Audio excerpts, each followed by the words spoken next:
Well, I was in a supermarket recently and a small child yelled out at me, "Hey, you look like a man." And I said, "Can you please tell that to my boss so it's reflected in my pay?" Like, just boom. I don't even have a boss. Got him. It turns out in aisle 4 you can find the tea, coffee and a bit of sass about the gender pay gap. So. But you're always up gigging. Most nights you're up doing a spot? At the moment it feels like it, yeah. Yeah, I actually really love it. You do? Yeah, because comedy feels like a puzzle to me. Like from, you know, the inception of an idea and you're like, oh, that's kind of a little bit funny. Yeah. And then like fitting all of the pieces together like over several nights and it feels like the completion of the puzzle when you're like, all right, comedy's been solved. I was in an Uber recently and the driver said to me, "I thought your name was Kirsty," and I said, "It is." And I thought this is going to be good. And he said, yeah, huh. Yeah, righto, it's just I thought Kirsty was a girl's name. And I said, "It is." And he said, "That sucks, bro."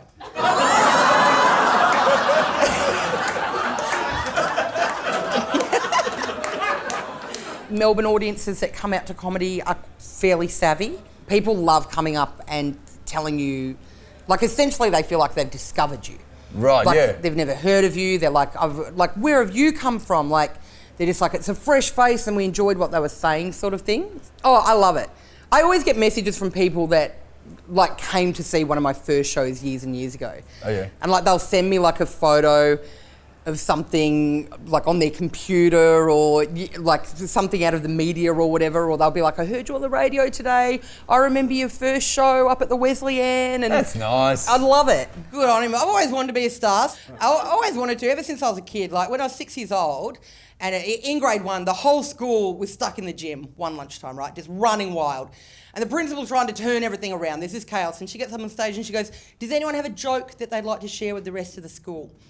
And I wasn't especially outgoing or confident, but I was like, "Yeah, fucking yes. Yes."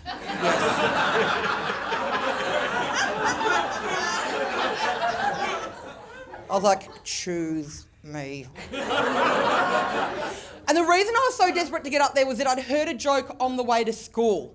On the radio, right? It was a different time, it was the 90s. I'd heard this joke.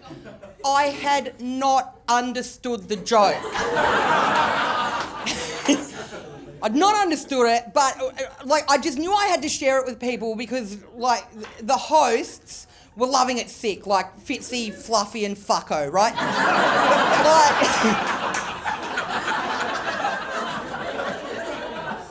They were beside themselves, so I was like, I need to get this out into the public domain. So the principal chooses me, I get up on stage and I go, "How do you make a pool table laugh?"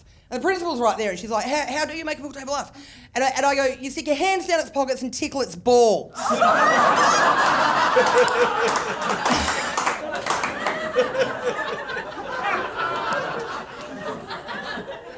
I hadn't understood the joke.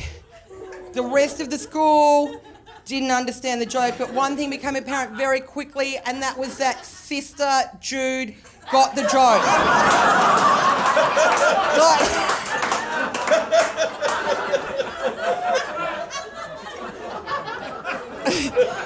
She got the joke and she fucking hated the joke, right? She hated it so much. She came zooming across that stage like an attack penguin. She was like, "Get down! Get down! Get down!" So what I'm trying to say is don't give up on your dreams.